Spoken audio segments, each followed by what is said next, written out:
So guys, कैसे हो आप सभी लोग। स्वागत है आप सभी का एक बार फिर से एक न्यू एपिसोड के अंदर। सो गाइस, जैसे कि आप लोगों ने लास्ट एपिसोड के अंदर देख लिया था कि जो लू फैंग था उसे शिवो विंग्स का एक पेयर प्रीजिंग नाइट से मिल गया था, जो कि पर्पल मून होली लैंड से था। और उस पेयर ऑफ विंग्स को लेने के बाद लू फैंग को बस एक और शिवो विंग्स का पेयर ढूंढना था, और उसी पेयर के खोज के अंदर लू फैंग फिलहाल लग चुका था। इस वक्त जो लू फैंग था वो हर एक मिनिएचर यूनिवर्स चेक कर रहा था जो भी उसके आसपास उसे नज़र आ रहा था। और क्योंकि ऑलरेडी उसके पास काफ़ी सारे सेट्स ऑफ शिवो विंग्स हो चुके थे, इसलिए उन सब की मदद से जो लू फैंग था वो आराम से काफ़ी ज़्यादा दूर तक की लोकेशन को ट्रेस कर पा रहा था। क्योंकि guys, जैसे कि आप लोगों को पता ही होगा, जो शिव विंग्स है वो अपने कंपोनेंट्स को अपनी तरफ अट्रैक्ट करती है, और इसी वजह से लो फैंग को भी उस लास्ट कंपोनेंट का वाइब्रेशंस फील होते थे, वो जहाँ पे भी हो। तो इसलिए लो फैंग काफ़ी सारे मिनीचर यूनिवर्स चेक कर रहा था। इस वक्त जो लो फैंग की रेंज थी वो लगभग लगभग 10 मिलियन किलोमीटर तक तो बढ़ चुकी थी। लेकिन इसी तरीके से जो लू फैंग होता है उसे लगभग लगभग 900 साल बीत जाते हैं, और इतने साल ट्रैवल करने के बाद फाइनली वो एक डोमेन स्पेस के अंदर पहुंचता है। यहाँ पे एक सीक्रेट चैम्बर था जहाँ पे एक भी सिंगल बीइंग हम लोगों को देखने के लिए नहीं मिल सकता था जो कि पर्पल मून होली लैंड से हो। लू फैंग इतने टाइम से समझ चुका था कि पर्पल मून होली लैंड इस वक्त काफ़ी ज़्यादा केयरफुल और विजिलेंट हो चुकी है। और इसी टाइम के बीच में जो लू फैंग था वो अपनी बोट ऑफ माइसिलियम को लेते हुए यूनिवर्स बोर्ड के अंदर भी गया था, और वहाँ पे काफ़ी कुछ डिस्कवर करने के बाद लू फैंग को ज़्यादा कुछ तो नहीं मिला था, लेकिन स्टिल लू फैंग को कुछ ऑर्डिनरी पैनिकल टाइप के ट्रू ट्रेजर्स मिल गए थे, और 2 टॉप टायर के ट्रू ट्रेजर्स मिल चुके थे, और उसके अंदर से एक सीनियर टाइप का ट्रू ट्रेजर भी था। और इसी बीच में लू फैंग का एक बार प्राइमल जॉ सिटी लीडर के साथ कन्वर्जेशन भी होता है, जिसके अंदर वो लोग आपस में बात करते हैं, और Lu Fang primal jaw city leader को बताता है कि ये जो बोट ऑफ माइसिलियम है ये लिटरली काफ़ी ज़्यादा पावरफुल है, और ये लगभग लगभग जो 3 मोस्ट डेंजरस लैंड है उनके अंदर की जो 90% टेरिफाइंग डेंजरस रीजन है उनका नो इफेक्ट है बोट ऑफ माइसिलियम के ऊपर। मतलब वो जो टॉप 3 डेंजरस रीजन है वो बोट ऑफ माइसिलियम का कुछ भी नहीं उखाड़ सकते, कम से कम 90% जगह तो कुछ भी नहीं उखाड़ सकते। और यही लू फैंग को काफ़ी अच्छा फील हो रहा था। पहले जब लू फैंग के पास बोट ऑफ मैसिलियम नहीं थी तो लू फैंग को हर एक जगह खुद से इन्वेस्टिगेट करनी पड़ती थी। उसे सबसे पहले अपनी मूशा बॉडी को भेजना पड़ता था, जो लाखों बार अपने आसपास की जगहों के डेंजर्स को चेक करके आती थी, जिसके बाद लू फैंग अपनी ओरिजिनल बॉडी को लेके जाता था। लेकिन अभी लू फैंग के पास बोट ऑफ मैसिलियम थी, जिसकी मदद से लू फैंग पूरे के पूरे यूनिवर्स के किसी भी कोने के अंदर जा सकता था। इवन टॉप 3 डेंजरस रीजन के अंदर भी बिना किसी चिंता के घूम सकता था। लू फैंग डिसाइड कर लेता है एक बार वो जियो फैंजी के ट्रेजर को देख ले, उसके बाद वो टॉप 3 मोस्ट डेंजरस रीजन के अंदर घूमते हुए और अपने नॉलेज को एक्सटेंड करेगा। इस वक्त लू फैंग के पास 2 टोकन्स थे, एक ब्लैक टोकन था और एक सियान टोकन था। ये दोनों के जो टोकन थे ये दोनों के दोनों जियो फैंजी के रिसोर्सेज के टोकन थे, जो कि जियो फैंजी अपने लिए छोड़ के गया था, और यही 2 टोकन उसने लू फैंग को दिए थे। जब लू फैंग उस सीक्रेट रीजन्स के अंदर पहुंचता है जहाँ पे उसको कुछ चैम्बर्स देखने के लिए मिलता है, और वो दोनों के दोनों चैम्बर्स उन 2 टोकन से खुल जाता है, जिसके बाद लू फैंग जब वहाँ पे आता है तो काफ़ी ज़्यादा शॉक होता है। यहाँ पे एक काफ़ी ज़्यादा अकेली सी जगह देखने के लिए मिल सकती थी। लू फैंग इस पूरी जगह को अपने बोट ऑफ माइसिलियम के अंदर बैठ के भी घूम सकता था, लेकिन वो सोचता है कि वो इतने अच्छी तरीके से यहाँ से नॉलेज गेन नहीं कर पाएगा, इसलिए लू फैंग बोट ऑफ माइसिलियम से बाहर आ जाता है और अपने जो 10 पेयर ऑफ विंग्स होते हैं उनको एक्सटेंड कर लेता है, और आसपास के एरिया के अंदर अपना डोमेन भी फैला देता है। वही जब लू फैंग बाहर के साइड एक स्पेस के अंदर अपीयर होता है तो वहाँ पे वाइट स्पेस के अंदर कुल मिला के लू फैंग को 9 ह्यूज ब्लेजिंग फायर बॉल्स देखने के लिए मिलता है, और एक फायर बॉल का जो साइज था वो किसी भी ऑर्डिनरी स्टार से 1000 टाइम्स ज़्यादा बड़ा था। और वो जो 9 फायर बॉल्स थे उनके बीच में एक जगह हम लोगों को देखने के लिए मिल सकती थी। लू फैंग को कुछ शक होता है, जिसके बाद लू फैंग अपने वो जो 10 विंग्स थी उनकी पावर्स को बढ़ा देता है, जिसके कारण उसका जो डोमेन होता है वो और ज़्यादा पावरफुल हो जाता है। इसी के साथ जो लू फैंग था उसने आसपास की पूरी एरिया को अपने कंट्रोल के अंडर ले लिया था, जिसके बाद लू फैंग बस एक स्टेप आगे बढ़ता और लगभग लगभग उसने अपने आप को उस कॉन्टिनेंट के अंदर टेलीपोर्ट कर लिया था, जो कि उन 9 फायर बॉल से कवर अप था। वही वहाँ पे जाने के बाद लू फैंग को पता चलता है कि वो एक डेजर्टेड लैंड के ऊपर खड़ा है, जहाँ पे काफ़ी सारे स्टोन और काफ़ी कुछ देखने के लिए मिल सकता था। और गाइज एक तरीके से आप समझ सकते हो ये जो जगह है ये जगह उन 9 फायर बॉल्स की लाइट के कारण बनी है। उन 9 फायर बॉल्स के अंदर से काफ़ी सारी जो लाइट थी वो इस जगह पे पड़ रही थी, जिसके कारण यहाँ पे कुछ ऐसा सिनेरियो क्रिएट हो गया था। वही उसी डेजर्टेड लैंड के ऊपर खड़े होते हुए जब लू फैंग सामने की तरफ देख रहा था, उन्हीं लाइट जहाँ पे वो मर्ज हो रही थी उन सारी 9 फायर बॉल्स की लाइट, वहाँ पे एक स्क्रोल हम लोगों को बनता हुआ देखने के लिए मिल सकता था। और वो जो पिक्चर स्क्रोल था उसके अंदर काफ़ी सारे कैरेक्टर्स लिखे हुए थे, और उसी स्क्रोल के ऊपर काफ़ी सारे फायर स्नेक भी हम लोगों को देखने के लिए मिल सकते थे। इसी के बाद जो लू फैंग होता है वो धीरे धीरे करके उन टेक्स्ट को पढ़ना शुरू कर देता है। उसके अंदर लिखा होता है कि मैं जियो फैंजी, मैं एक स्पेशल लाइफ फॉर्म था, और मैं एक अनडाइंग कल्टीवेटर था, जिसके अंदर मैंने वाटर लॉ को कल्टीवेट किया था सिंस मैं एक यूनिवर्स सुप्रीम मास्टर बन चुका था। जब मैं यूनिवर्स सुप्रीम मास्टर था, एक दिन मैं एक प्लैनेट के ऊपर भटक रहा था। वो काफ़ी अच्छा खासा दिन था। उस पीसफुल डे के अंदर मेरे को एक प्लैनेट मिलता है जिसके अंदर कोई भी लाइफ फॉर्म नहीं था, क्योंकि वहाँ पे पानी की कमी थी। लेकिन कहीं ना कहीं अगर मैं वहाँ पे पानी ला भी देता तो भी कोई मतलब नहीं बनता, क्योंकि वो जो प्लैनेट था वो फायर एनर्जी को ऑब्जर्व करता था स्टार्स के अंदर से। सो उस टाइम मुझे वाटर और फायर लॉस के बारे में पता चला। वो कहता है कि वाटर एंड फायर लॉज, इनको हम जितना आसान समझते हैं ये उतना ज़्यादा आसान नहीं है। जहाँ पे वाटर किसी भी चीज़ को ज़िंदा करने के लिए लगती है, वहीं पे फायर का भी काफ़ी बड़ा रोल होता है उस चीज़ को प्रोड्यूस करने के लिए। एक तरीके से अगर देखा जाए तो ये हमें ये समझाना चाहते हैं कि जो ओरिजिन ऑफ लाइफ है वो दोनों वाटर और फायर लॉज के ऊपर ही चलता है। इसी के मदद से जो लाइफ है, जो ओरिजिन है वो रिप्रोड्यूस करता है। जितने भी क्रिएचर्स है वो पैदा होते हैं, वो ख़त्म होते हैं, और वो दोबारा रिप्रोड्यूस करते हैं, और वो ज़िंदा रहते हैं।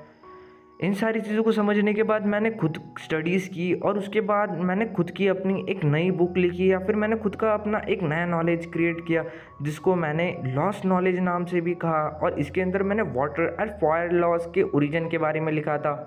वो कहता है कि मैंने पूरे के पूरे प्राइमल यूनिवर्स के अंदर घूमा। प्राइमल यूनिवर्स को ख़त्म करने के बाद मेरा जो ऑब्जर्वेशन था वो काफ़ी ज़्यादा कंप्लीट सा होने लग गया था, जिसके बाद मैंने यूनिवर्स ओशन को भी घूमना स्टार्ट किया और उसे ऑब्जर्व स्टार्ट किया। और इतने टाइम के अंदर मैंने लगभग वाटर और फायर लॉ ओरिजिन को पूरी तरीके से कॉम्प्रहेंड कर लिया था। और अभी मुझे ऐसा लगने लग गया था कि अगर मुझे थोड़ा सा और टाइम मिलता तो शायद से मैं इन सारी चीज़ों को और ज़्यादा डिटेल के अंदर मेंशन कर पाता, या फिर मैं जिस चीज़ को मतलब जैसे वाटर और फायर लॉस के बारे में उसने जितनी जानकारी हासिल की थी जो कि ऑलरेडी कंप्लीट थी, वो उसको और अच्छी तरीके से तराश पाता। और शायद से उसके बाद मैं ट्रांसकेंड इनकाग्नेशन कर पाता। इसका मतलब मैं अपने लेवल को क्रॉस कर पाता, मैं यूनिवर्स सुप्रीम मास्टर के आगे का ब्रेक थ्रू कर पाता। मतलब एक तरीके से मैं अपना ट्रांसकेंड इनकाग्नेशन कर पाता। इनकाग्नेशन का मतलब तो गाइस आप लोगों को पता ही है, पूर्ण जन्म या फिर वापिस से रीबर्थ होना। लेकिन गाइस अगर एक बार कोई पर्सन यूनिवर्स सुप्रीम मास्टर बन जाता है और अगर उसे उसके आगे ब्रेक थ्रू करना है तो उसे अपना एक पूरा का पूरा रीबर्थ लेना पड़ता है, तब जाके वो ब्रेक थ्रू कर पाता है। लेकिन अभी आप सोच रहे होंगे कि रीबर्थ ले करने के बाद कोई अपना ब्रेक थ्रू कैसे कर सकता है, तो आप ऐसा समझ सकते हो कि रीबर्थ करने के बाद बस उनकी जो बॉडी है वो पूरी तरीके से चेंज हो जाएगी, लेकिन जितनी भी उनकी यादें है, उनकी थिंकिंग है, उनका थिंकिंग कॉन्सेप्ट है, उनका नॉलेज है, वो सब वही रहेगा। बस उनकी बॉडी एक न्यू क्रिएट हो जाती है। इसलिए कहीं ना कहीं इसे रीबर्थ कहते हैं। मतलब वो जो पर्सन होता है वो पहले के कंपैरिजन के अंदर काफ़ी अलग हो जाता है। इससे ज़्यादा डिटेल में तो मैं आप लोगों को तभी बता पाऊंगा जब मैं फ्यूचर के अंदर आप लोगों को यूनिवर्स सुप्रीम मास्टर के आगे के लॉस के अंदर ब्रेक थ्रू कराऊंगा। सो अभी के लिए इतना काफ़ी है आप लोगों के लिए। जियो फैंजी कहता है कि मैं और भी काफ़ी कुछ कर सकता था, बस बात इतनी थी कि मेरे पास अभी ज़्यादा टाइम नहीं था, और जितना टाइम था उतने टाइम के अंदर मैं अपना ब्रेक थ्रू भी नहीं कर पा रहा था। और अभी वैसे तो मैं काफ़ी ज़्यादा पावरफुल हो चुका था और मैंने काफ़ी सारी बुलंदियों को हासिल कर लिया था। इवन थॉट जो मेरी कॉम्बैट पावर थी वो इस वक्त 10 टायर के टॉप लेवल के ऊपर थी, लेकिन इसके बाद में मैं पूरी तरीके से कॉन्फिडेंट नहीं था कि मैं ट्रांसेंड इनकाग्निशन कर पाऊँगा, मतलब मैं अपना ब्रेक थ्रू कर पाऊँगा। सो मैंने ये वाटर एंड फायर ओरिजिन्स को काफ़ी ज़्यादा मेहनत से बनाया था। इसको बनाने के लिए या फिर इन सारे नॉलेज को हासिल करने के लिए मैंने काफ़ी ज़्यादा लंबे टाइम तक मेहनत की है। एंड मैं कभी भी नहीं चाहता था कि ये जो मेरी नॉलेज है ये इसी तरीके से बर्बाद हो जाए। गाइस आप ऐसे समझ सकते हो कि एक नया यूनिवर्स एरा स्टार्ट होने वाला था। गाइस जैसे कि आप लोगों को पता होगा कि जो यूनिवर्स है वो हर एक इनकाग्नेशन एरा के बाद ख़त्म हो जाता है और वापस से उसके अंदर के जितने भी क्रिएचर्स होते हैं उनका रीबर्थ होता है। सो इसी वजह से जो ह्यूमंस है वो थर्ड इनकाग्नेशन एरास के अंदर आते हैं, और फर्स्ट और सेकंड इनकाग्नेशन एरा के अंदर ईस्ट एम्परर होली लैंड और पर्पल मून होली लैंड आते हैं। और इनके अलावा जितने भी बाकी के रेसेस आते हैं वो सारे थर्ड इनकाग्नेशन एरा से ही बिलोंग करते हैं। सो कहीं ना कहीं ये जो जियो फैंजी था ये भी फर्स्ट और सेकंड इनकाग्नेशन एरा से ही बिलोंग करता था। लेकिन गाइस कुछ स्पेशल लोग ही थे जो कि फर्स्ट और सेकंड इनकाग्नेशन एरा को सर्वाइव कर पाए थे, जैसे पर्पल मून होली लैंड और ईस्ट एम्परर होली लैंड। अभी गाइस इनके पीछे भी काफ़ी सारे डार्क सीक्रेट छुपे हुए हैं और ये सारे डार्क सीक्रेट्स मैं आपको इस नोवेल के एंड के अंदर बताऊंगा। सो कुल मिला के ये जो जियो फैंजी था ये बस इतना चाहता था कि उसने अभी तक की जितनी भी मेहनत की है और उसने जितनी भी नॉलेज इकट्ठा की है वो सारी नॉलेज उसकी बर्बाद ना जाए, इसलिए वो अपनी लेटर जनरेशन के लिए उसके बचाना चाहता था। जिसके बाद उसके अंदर लिखा होता है कि वो जो 9 फायर बॉल जो कि सराउंडिंग के अंदर वॉइड स्पेस के अंदर घूम रहा है, और वो जो 9 फायर बॉल्स है क्योंकि उनके अंदर से ये चीज़ अपीयर हुई है, मतलब वहाँ पे जहाँ पे वो 9 फायर बॉल रोटेट कर रहे थे और उनके अंदर से जो रेज निकल के ये जो एक चिट्ठी क्रिएट हुई थी हवा के अंदर जिसको अभी लू फेंग पढ़ रहा था, ये चिट्ठी क्रिएट हो चुकी है, मतलब इसको किसी ने एक्टिवेट कर दिया, इसको किसी ने एक्टिवेट कर दिया है। इसका मतलब लू फेंग के पास वो जो 2 टोकन थे उसके मदद से पहले ही लू फेंग इस चीज़ को एक्टिवेट कर चुका था। तो अभी ये जो नॉलेज है या फिर ये जो 9 फायर बॉल्स है ये बाहर नहीं जाने वाले। और मैं आपकी जानकारी के लिए आपको बता दूं ये जो 9 फायर बॉल्स है जो कि सराउंडिंग स्पेस के अंदर घूम रहा है ये एक तरीके के यूनिक ऑब्जेक्ट्स है, और ये जो ऑब्जेक्ट्स है ये एक तरीके के आइस क्रिस्टल्स है जो कि पूरी तरीके से 9 फायर बॉल्स के अंदर ट्रांसफॉर्म हो चुके हैं, और एक तरीके से आप इन्हें वाटर और फायर ओरिजिन भी मान सकते हो। ये जो चीज़ है ये जो जियो फैंजी है उसकी पूरी की पूरी पीक की मेहनत को दर्शाते हैं या फिर उसकी पीक पावर्स को दर्शाते हैं। इसके आगे उसके अंदर लिखा होता है कि ये जो ग्रेट कॉन्टिनेंट आगे जो क्रिएट हुआ है इसके अंदर तुम्हें एक पैनिकल पैलेस टाइप का ट्रू ट्रेजर मिलेगा, और वो जो पैलेस है उस पैलेस के अंदर तुम्हें वो सारा ट्रेजर मिलेगा जो कि मैं अपने डिसेंडेंट्स के लिए छोड़ के गया था। उसके अंदर लो टू हाई लेवल के इनहेरिटेंस होंगे और काफ़ी सारे लॉस्ट नॉलेज होंगे, और उसके अंदर वो लॉस्ट नॉलेज भी है जो कि मैंने क्रिएट किया था। मैं ट्रूली होप करता हूँ कि मेरे जो डिसेंडेंट्स होंगे या फिर जो भी आगे की फ्यूचर जनरेशन होगी जिन्हें भी मेरा ये नॉलेज मिलेगा वो इस चीज़ का गलत फ़ायदा ना उठाए, और मेरी ये शक्तियाँ या फिर ये जो मेरा नॉलेज है ये सारी चीज़ें किसी गलत हाथों में ना लगे। जब लू फेंग ये सारी चीज़ें पढ़ लेता है उसके बाद वो पूरी तरीके से शॉक हो चुका था। जिसके बाद लू फेंग एक लंबी सांस लेता है। लंबी सांस लेने के बाद लू फेंग सोचता है कि इंडीड हर एक जनरेशन के अंदर एक पियरलेस जीनियस पैदा होता है। वो जो जियो फैंजी था वो सच्ची में काफ़ी ज़्यादा टैलेंटेड पर्सन था। वो एक्चुअली लेवल 10 की पावर को पॉजेस करता था। ये पावर टीचर ओरिजिन की पावर है। जब टीचर ओरिजिन यहाँ जिंदा थे तो वो भी लेवल 10 तक की पावर को पॉजेस करते थे। नो वंडर इसके पास इतनी ज़्यादा पावरफुल लेगेसी है, और इट सीम्स ऐसा लगता है कि ये जो वाटर ऑफ फायर ओरिजिन है ये सच्ची में एक लॉस्ट नॉलेज है जो कि उसने क्रिएट किया था, और इसके अंदर सच्ची में काफ़ी ज़्यादा काम की चीज़ें मिल सकती है। और इसी वजह से ये जो बंदा है ये अपनी इस लॉस्ट नॉलेज के ऊपर इतना ज़्यादा घमंड करता है। लेकिन गाइस अगर सिंपल शब्दों में देखा जाए तो ये जो जियो फैंजी है ये अभी भी हमारे टीचर ओरिजिन के लेवल का नहीं है, क्योंकि जो जियो फैंजी था उसको top tier level 10 power possess करने के लिए लगभग लगभग पूरा का पूरा रिकॉग्निशन एरा लग गया था, और उसके बाद उसके पास कोई टाइम ही नहीं बचा था रीबर्थ करने के लिए या फिर ऐसे समझ सकते हो ब्रेक थ्रू करने के लिए। लेकिन जो टीचर ओरिजिन है उन्होंने काफ़ी ज़्यादा पहले ही, मतलब रिकॉग्निशन एरा ख़त्म होने से पहले इस लेवल को अचीव कर लिया था। बस बात इतनी है कि वो काफ़ी सारे सालों से सप्रेस्ड पड़े हुए हैं, और इस चीज़ की पूरी पूरी चांसेस थी कि अगर एक बार टीचर ओरिजिन इस सप्रेशन के थ्रू निकल जाता है तो वो ज़रूर अपना ब्रेक थ्रू कर पाएंगे इस इनकॉग्निशन एरा के ख़त्म होने से पहले। और इन सारी चीज़ों को पढ़ने और समझने के बाद लू फेंग इस चीज़ के लिए भी टेंशन में आ चुका था, क्योंकि वो सोच रहा था कि जो जियो फैंजी था ये सच्ची में एक पियरलेस जीनियस था, और उसके बाद इतना पावरफुल होने के बाद भी ये जो पर्सन था वो बस ऐसे ही मारा गया ट्रांसेंड इनकॉग्निशन के कारण। मतलब आप समझ सकते हो कि अगर कोई बंदा एक सर्टन टाइम लिमिट के अंदर अंदर अपने आप को आगे नहीं बढ़ा पाता तो एक तरीके से उसका मरना तय ही है, क्योंकि वो बंदा कितना भी ज़्यादा पावरफुल क्यों ना हो एक बार जैसे रिकॉग्निशन एरा खत्म होगा वैसे ही वो बंदा मारा जाएगा। और अभी लू फेंग सोच रहा था सच्ची में ये ट्रांसेंडिंग इनकॉग्निशन कितना ज़्यादा मुश्किल प्रोसेस है, क्या मैं सच्ची में इस लेवल तक कभी पहुंच भी पाऊंगा। इसी के बाद लू फेंग चुटकी बजाता है, उसके सामने उसका स्टार टावर अपीयर हो जाता है, जिसके बाद उसका साइज एकदम से बड़ा हो जाता है, और लू फेंग फिर उन 9 फायर बॉल्स की तरफ देखता है। एक के बाद एक वो जो 9 फायर बॉल्स होता है वो लू फेंग के स्टार टावर के अंदर चले जाता है। और इसी के बाद जब लू फेंग थोड़ा सा आगे जाता है तो उसको वो पैलेस टाइप का ट्रेजर भी मिल जाता है, जिसके बाद लू फेंग उसके अंदर अपनी गोल्डी ट्रेस डालता है, मतलब अपना थोड़ा सा सोल इम्प्रिंट डालता है, जिसके बाद वो भी लू फेंग को अपना मास्टर रिकॉग्नाइज कर लेता है। जिसके बाद जब लू फेंग उस पैलेस टाइप 2 ट्रेजर के अंदर देखता है तो उसके अंदर लू फेंग को काफ़ी सारे ट्रेजर्स देखने के लिए मिलते हैं जो कि लो टू हाई पावर्स के थे। लेकिन इसके अंदर चौंकने वाली चीज़ एक ये थी कि उसके अंदर लू फेंग को कोई भी सुप्रीम 2 ट्रेजर नहीं मिला था। लेकिन स्टिल इसके बाद भी इसके अंदर इतना सारा ट्रेजर था जो कि ग्रेट थंडर स्टार मास्टर के सारे ट्रेजर्स को मिलाने के बाद भी काफ़ी ज़्यादा था। उसके अंदर कुल मिला के 32 पैनिकल पैलेस टाइप के ट्रू ट्रेजर्स और डोमेन टाइप के ट्रू ट्रेजर्स थे, और कुल मिला के 91 ऑर्डिनरी पैनिकल टाइप के ट्रू ट्रू ट्रेजर्स थे। और इन सारे ट्रेजर्स के अलावा लू फेंग को काफ़ी ज़्यादा लार्ज अमाउंट के अंदर वेरियस प्रीशियस ट्रेजर्स भी मिले थे, जैसे कि मटेरियल्स हो गए, रिफाइनिंग ट्रू ट्रेजर्स हो गए, और ट्रेजर्स और रिस्टोरिंग गोल्डी बॉडीज़, जो कि लू फेंग के काफ़ी ज़्यादा काम आ सकती थी। देखा जाए तो यहाँ पे इतना ट्रेजर पड़ा हुआ था कि अगर पूरे ह्यूमैनिटी के पास भी देख लिया जाए तो इतना ट्रेजर नहीं होगा, अगर आप सुप्रीम ट्रू ट्रेजर को कैलकुलेट नहीं करते तो।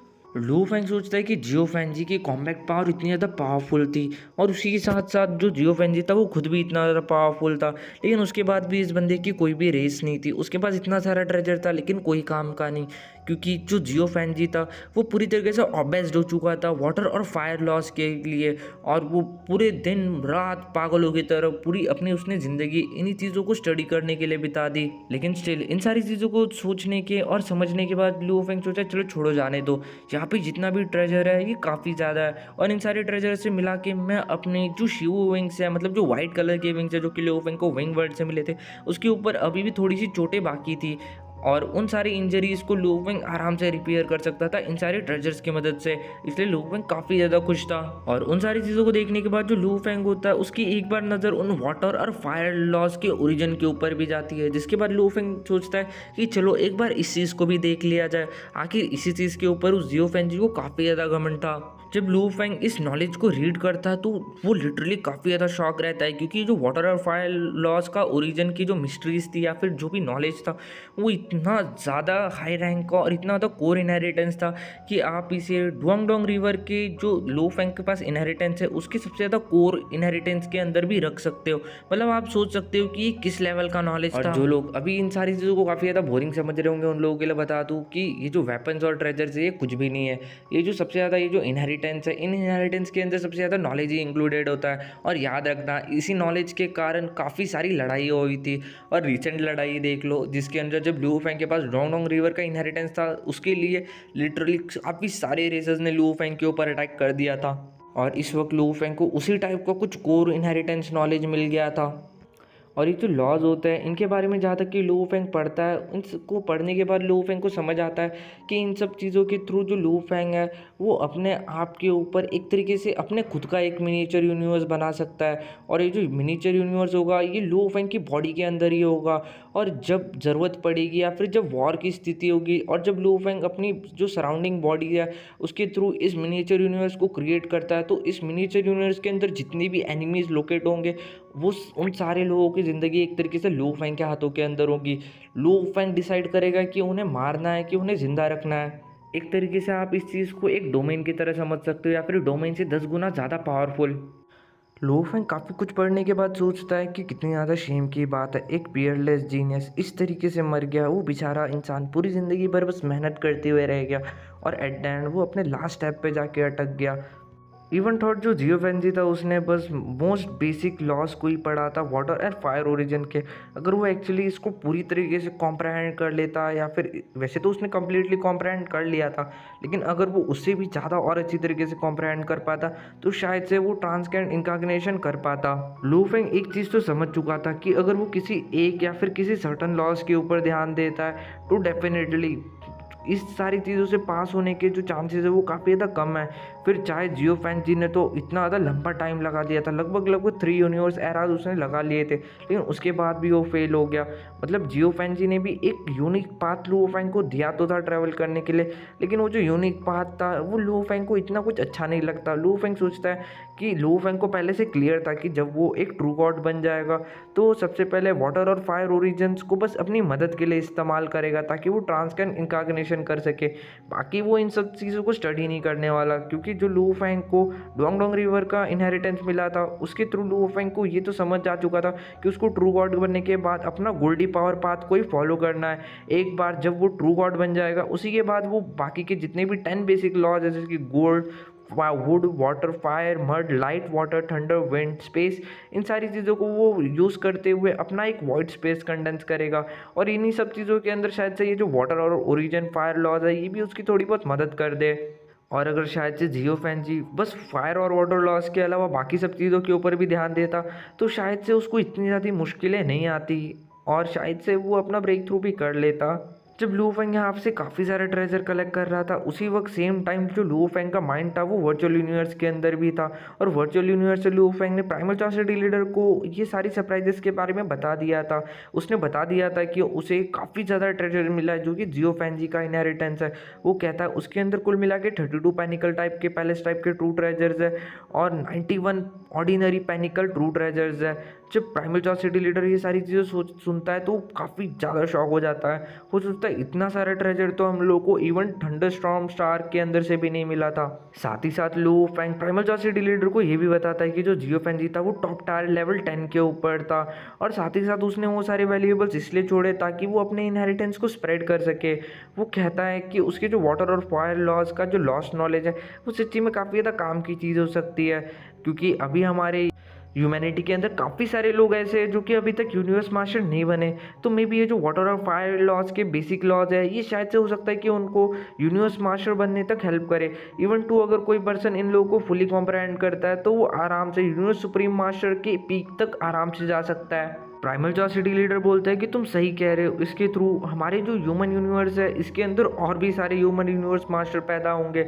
और इसी के साथ लू फेंग बोलता है कि टीचर ये सारा चीज़ें करने का काम या फिर जितने भी यूनिवर्स मास्टर हैं उन सारे यूनिवर्स मास्टर को ब्राइट करने का काम मैं आपके ऊपर छोड़, क्योंकि मुझे अभी भी 3 मोस्ट डेंजरस रीजन के अंदर कल्टीवेट करना है। और रही बात उन सारे ट्रेजर्स की तो उनका डिस्ट्रीब्यूशन तुम खुद ही कर लेना, क्योंकि वो सारे ट्रेजर्स तुम्हें मिले हैं। लू फेंग हाँ के अंदर मुंडी हिला देता है। लू फेंग कहता है कि मैं अभी तो आपको ये सारे ट्रेजर्स नहीं भेज पाऊंगा, लेकिन जैसे मुझे टाइम मिलेगा मैं वैसे ही बचा हुआ ट्रेजर ह्यूमन रिसोर्सेज के अंदर भेज दूंगा। लू फेंग के फिलहाल के जो प्लान्स थे वो काफ़ी ज़्यादा क्लियर थे। लू फेंग फिलहाल प्रैक्टिस करना चाहता था और टॉप 3 जो मोस्ट डेंजरस लैंड्स ऑफ एक्सट्रीमनेस के अंदर के जो रीजन्स है उनको एक्सप्लोर करना चाहता था।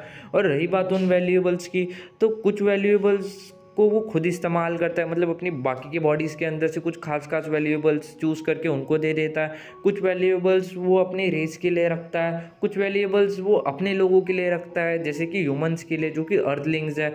और बाकी सारे वैल्यूएबल जो कि बचे हुए रहते हैं वो डेफिनेटली वो सारे वर्चुअल यूनिवर्स के थ्रू होंग अलायंस और बाकी सारी चीज़ों के अंदर डिस्ट्रीब्यूट करवा देता है। वही हम लोगों को देखने के लिए मिलता है। उसी के बाद जो लू फेंग होता है वो कल्टीवेशन अपना स्टार्ट कर देता है। इस वक्त जो लू फेंग था वो अपनी बोट ऑफ मेसिलियम के अंदर था और इसी तरीके से उसे कल्टीवेशन करते करते 1000 साल, 10,000 साल और लगभग 1 लाख सालों का टाइम इसी तरीके से बीत जाता है। और इस टाइम के अंदर जो लू फेंग था वो ज़्यादातर लैंड ऑफ एक्सट्रीमनेस के ज़्यादातर कोर एरियाज़ के अंदर भटकते रहता था। और जब वो इन सारे कोर एरिया के अंदर भटकता था उसे उसे काफ़ी सारे बर्थ देखने के लिए मिलते थे ट्रू ट्रेजर्स के, जिसके अंदर से काफ़ी सारे ट्रू ट्रेजर लू फेंग को लेने की अपॉर्चुनिटी भी मिलती थी। इसलिए लू फेंग ने इतने कुछ सालों के अंदर काफ़ी सारे ट्रू ट्रेजर्स इकट्ठा कर लिए थे। और इसी टाइम के बीच में लू फेंग ने वो सारा जो ट्रेजर जो कि उसके पास बच गया था जियो फैंजी का, वो सारे ट्रेजर ह्यूमैनिटी के पास भी भिजवा दिया था। इसी तरीके से लगभग 6 लाख साल बीत जाते हैं और इस टाइम जो लू फेंग था वो यूनिवर्स ओशन के अंदर ट्रैवल कर रहा था और वो इस वक्त फ्लाइंग लेवल माउंटेन के अंदर था। ये जो फ्लाइंग माउंटेन था ये भी काफ़ी ज़्यादा बड़ा था एरिया वाइज और इसके अंदर हम लोगों को काफ़ी सारे यूनिवर्स मास्टर देखने के लिए मिल सकते थे, जो कि इस वक्त एक जगह के ऊपर इकट्ठा थे जहाँ पे एक ट्रू ट्रेजर इमर्ज होने वाला था, मतलब वहाँ पे एक ट्रू ट्रेजर का बर्थ होने वाला था। वही वहाँ पे जितने भी यूनिवर्स मास्टर थे वो काफ़ी ज़्यादा एक्साइटेड थे इस ट्रेजर के लिए और वो सब लोग एक दूसरे से बात करते हैं कि देखते हैं इस बार ये ट्रेजर किसको मिलता है। जो सबसे ज़्यादा पावरफुल होगा हम में से डेफिनेटली ये ट्रेजर उसी को मिलेगा। और एट द एंड जैसे ही वो जो ट्रेजर होता है वो जस्ट बॉर्न होने वाला होता है और ये जो ट्रेजर होता है ये एक ओशन के बीच में बॉर्न हो रहा होता है, जिसके कारण वहाँ पे एक पानी का बाउंडर बन जाता है। और जैसे ही वो जो बाउंडर बनता ही है वैसे ही उन सब लोग को पता चल जाता है कि ये ट्रेजर जस्ट बाहर आने वाला है। इसलिए जितने भी यूनिवर्स मास्टर थे वो सारे अपने गोल्डी पावर्स को बर्न करते हुए उस बाउंडर के अंदर एंटर होने लग जाते हैं। लेकिन तभी हम लोगों को वहाँ पे एक सिल्वर कलर का स्पेसशिप देखने के लिए मिलता है जो कि बोट ऑफ मेसिलियम था और ये एकदम से वहाँ से उड़ते उड़ते आता है और वो जो ट्रेजर होता है वो उठा लेता है। और जब यहाँ के लोगों को देखने के लिए मिलता है कि ये तो बोट ऑफ मेसिलियम है जो कि लू फेंग के पास थे, वो सब लोग पीछे हट जाते हैं। उन लोगों को पता था कि लू फेंग से डील करना कितना ज़्यादा मुश्किल है और इसलिए कोई भी लू फेंग से बहस नहीं करना चाहता था। और वैसे भी उन लोगों को ये चीज़ भी काफ़ी अच्छी तरीके से पता थी कि उनमें से किसी को भी लू फेंग से कोई खतरा नहीं है, क्योंकि जब तक वो लोग लू फेंग से ना भिड़े तब तक लू फेंग उनको कुछ नहीं करने वाला था। लू फेंग की जो दुश्मनी थी वो बस पर्पल मून होली लैंड वालों से और वो जो रेड और ब्लू रॉक फॉर्म थे उन्हीं लोगों से थी। और रेड और ब्लू रॉक फॉर्म आप लोग बोलेंगे कौन थे, तो ये वही लोग थे जो कि यूजैक्स को मारने के पीछे इन्वॉल्व थे, मतलब इनके रेसेस के जो लीडर थे वो इन्वॉल्व थे।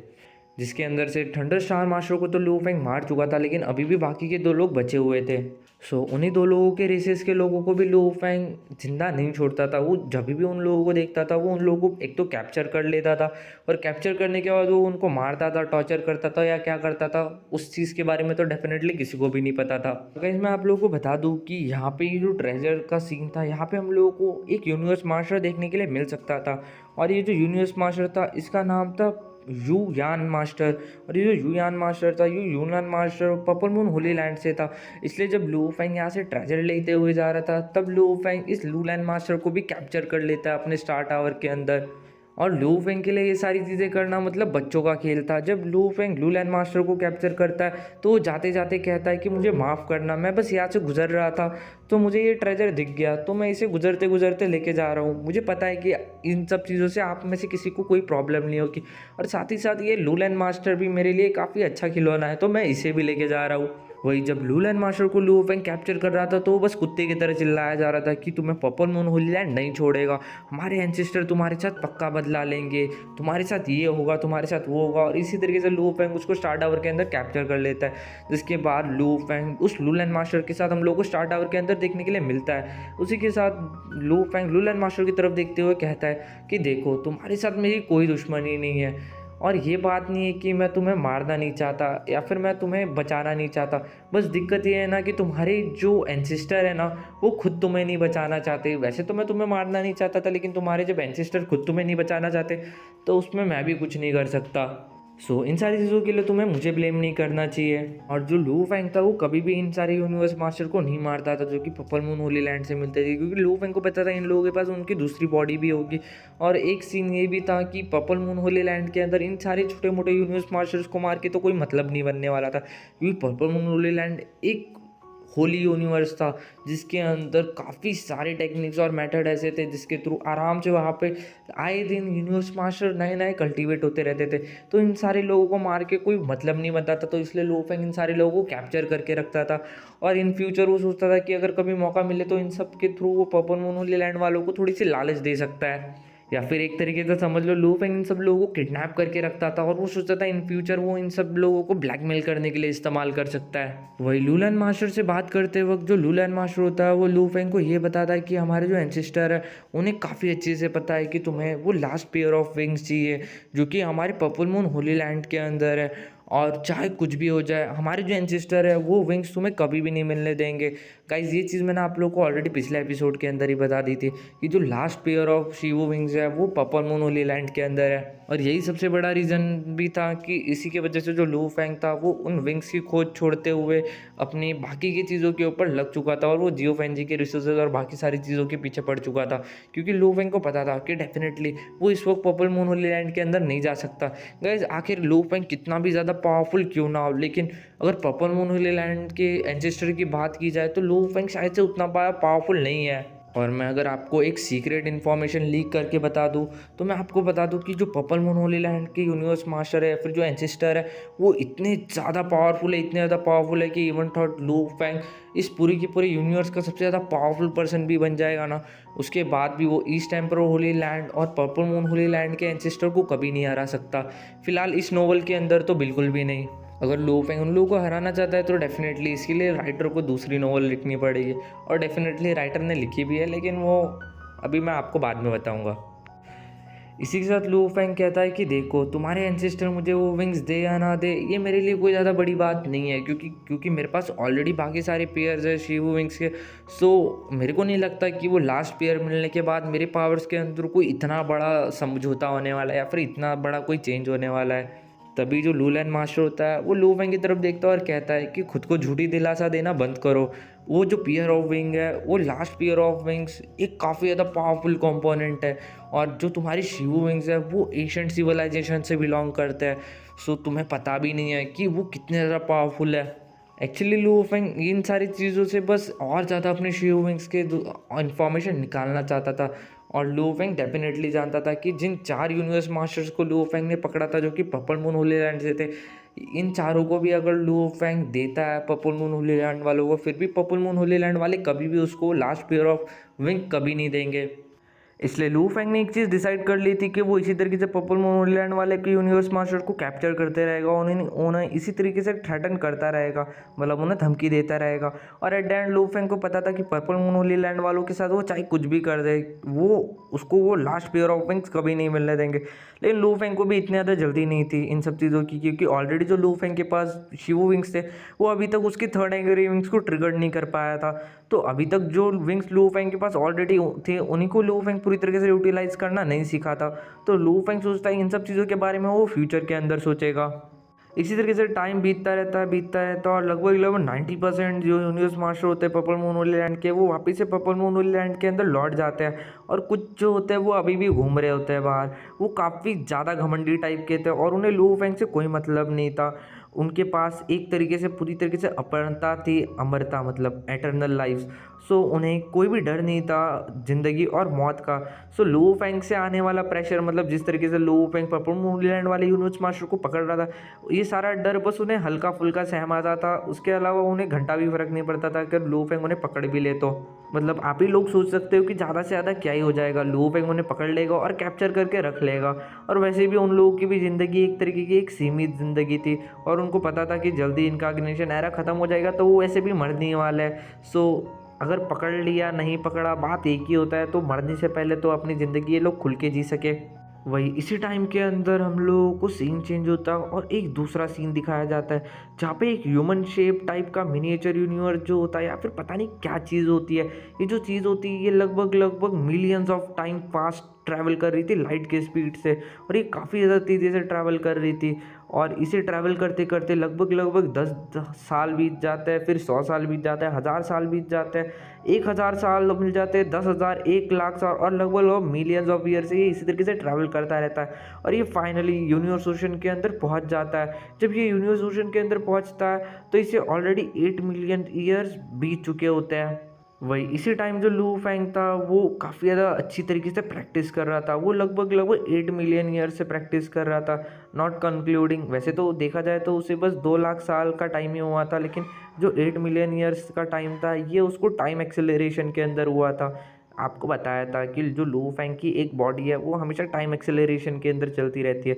मतलब वो एक ऐसे स्पेस के अंदर है जहाँ पे जो टाइम है वो काफ़ी ज़्यादा तेज़ी से चलता रहता है, जिसके कारण लू फेंग कम से कम टाइम के अंदर ज़्यादा से ज़्यादा प्रोडक्शन अपना कर सकता है या फिर ज़्यादा से ज़्यादा अपनी स्टडी कर सकता है। वही वापस से सीन चेंज होता है, हम लोग को डीमन बीस्ट एंसेस्टर देखने के लिए मिलता है, जो कि कहता है कि काफ़ी ज़्यादा लंबा टाइम हो गया, मैं फ्लोइंग लेवल माउंटेन के अंदर नहीं गया, मुझे वहाँ पे जाना चाहिए। और वो काफ़ी ज़्यादा रिलैक्स मैनर के अंदर अपनी एक स्पेसशिप के अंदर बैठते हुए जा रहा था। ये जो डीमन बीस्ट एंसेस्टर था ये स्पेस बीस्ट एंसेस्टर और वो जो 2 एंसेस्टर थे जो कि बाकी के डीमन रेस थे वो उन दोनों के दुश्मन थे। देखा जाए तो जो यूनाइटेड फोर्स अलायंस और ह्यूमन टीम्स है इन लोगों के बीच में अभी भी इसी तरीके से छोटी मोटी फाइट्स होती रहती थी और इन सारी फाइट्स का मजा हमेशा डीमन बीस्ट एंसेस्टर लेता रहता था। तभी अचानक से जब डीमन बीस्ट एंसेस्टर इन्हीं सारी चीज़ों के बारे में सोच ही रहा होता है, उसे कोई चीज़ फील होती है। उसे ऐसा लग रहा था कि कोई हॉरिफाइंग बहुत बड़ी चीज़ उसकी तरफ काफ़ी ज़्यादा तेज़ी से आ रही है और ये जो चीज़ है ये सच्ची में लाइट की स्पीड से कहीं लाख करोड़ गुना ज़्यादा फास्ट स्पीड से आ रही है। और आप भरोसा नहीं करोगे, वो जो चीज़ थी वो इस पर्सन से इतनी ज़्यादा दूर थी, इतने करोड़ों माइल्स दूर थी, लेकिन उसके बाद भी उस चीज़ से निकलने वाली जो शॉक वेव्स थी उन्होंने डीमन बीस्ट एंसेस्टर को इंजर्ड कर दिया था, जो कि एक यूनिवर्स सुप्रीम मास्टर था। मतलब आप इस चीज़ से अंदाज़ा लगा ही सकते हो कि अगर वो चीज़ थोड़ी सी और करीब आ गई तो वो एक यूनिवर्स सुप्रीम मास्टर की भी ऐसी की तैसी कर सकती, ऐसी की तैसी क्या वो उसे ख़त्म ही कर सकती है पूरी तरीके से। और अगर फिलहाल के टाइम में देखा जाए तो एक यूनिवर्स सुप्रीम मास्टर को एक गॉड माना जाता है, जिसके पास पूरी तरीके से एक इटर्नल लाइफ स्पैन है और उसको मारना मुश्किल ही नहीं, पूरी तरीके से नामुमकिन होता है। और इन्हीं सारी चीज़ों को सोचते सोचते जो डीमन बीस्ट एंसेस्टर होता है उसके दिमाग की बत्ती जलती है और वो सोचता है कि सच्ची में अगर ये चीज़ इतनी ज़्यादा पावरफुल है तो ये एक चांस हो सकता है, ये ज़रूर कोई इनहेरिटेंस होगा, ये कोई ना कोई ऐसी चीज़ है जो कि काफ़ी ज़्यादा खतरनाक है और ये किसी भी सुप्रीम ट्रू ट्रेजर से लाख गुना ज़्यादा पावरफुल चीज़ है। अगर ये इतनी ज़्यादा दूर से मेरे को इंजर्ड कर सकती है तो डेफिनेटली मुझे इस चीज़ को सीज करना ही पड़ेगा, चाहे जो भी चीज़ हो मुझे इस चीज़ को पाना ही होगा। अगर ये चीज़ मेरे हाथ में होगी तो डेफिनेटली इस पूरी के पूरे यूनिवर्स के अंदर किसी के बाप के अंदर दम नहीं होगा कि वो मुझे छू भी सके। इसी के बाद जो डीमन बीस्ट एंसेस्टर होता है वो काफ़ी ज़्यादा खुश हो जाता है, लगभग 3 से 4 बार अपने आप को टेलीपोर्ट करने के बाद जो डीमन बीस्ट एंसेस्टर होता है वो उस बड़ी सी चीज़ के काफ़ी ज़्यादा नज़दीक पहुंच जाता है। वैसे तो वो इतनी भी ज़्यादा नज़दीक नहीं था और वो अभी भी काफ़ी ज़्यादा दूर था, लेकिन स्टिल वो जो डीमन बीस्ट एंसेस्टर था उसने अभी अपने काफ़ी सारे अटैक्स को परफॉर्म कर रहा था और साथ ही साथ अपनी गोल्डी पावर को भी बर्न कर रहा था, जिसके कारण वो उन सारी जो शॉक वेव्स है उनको रजिस्ट कर सके। जब डीमन बीस्ट एंसेस्टर इस बड़ी सी चीज़ को देखता है तो वो पूरी तरीके से शॉक था, क्योंकि इस बड़ी सी चीज़ के सामने डीमन बीस्ट एंसेस्टर बस एक कीड़े के समान था। और जब ये जो डीमन बीस्ट एंसेस्टर होता है, जब वो इस चीज़ को देखता है तो उसे पता चलता है कि ये जो चीज़ है ये एक ह्यूमनाइड लाइफ फॉर्म जैसी लग रही थी। मतलब ये जो भी चीज़ है ये एक तरीके से एक इंसान की तरह लग रही थी, भले ही एक मूर्ति थी, लेकिन ये सारी चीज़ें देखने के बाद वो काफ़ी ज़्यादा शॉक हो चुका था। वो सोचता है क्या क्या ये ह्यूमन रेस से बिलोंग करती है? फिर वो सोचता है नहीं, ऐसा पॉसिबल नहीं है। ह्यूमन रेस से चाहे कितना भी ज़्यादा पावरफुल यूनिवर्स सुप्रीम मास्टर ही क्यों ना हो, या फिर इस पूरी के पूरे यूनिवर्स का कोई कितना भी ज़्यादा पावरफुल यूनिवर्स सुप्रीम मास्टर क्यों ना हो, वो 100 लाइट ईयर से ज़्यादा अपनी बॉडी को एक्सपेंड नहीं कर सकता। ये टोटली पूरी तरीके से इम्पॉसिबल है। और ये जो स्टैचू या फिर ये जो भी चीज़ है ये इतनी ज़्यादा बड़ी है कि आप इसे टू होली लैंड से भी ज़्यादा बड़ा समझ सकते हो।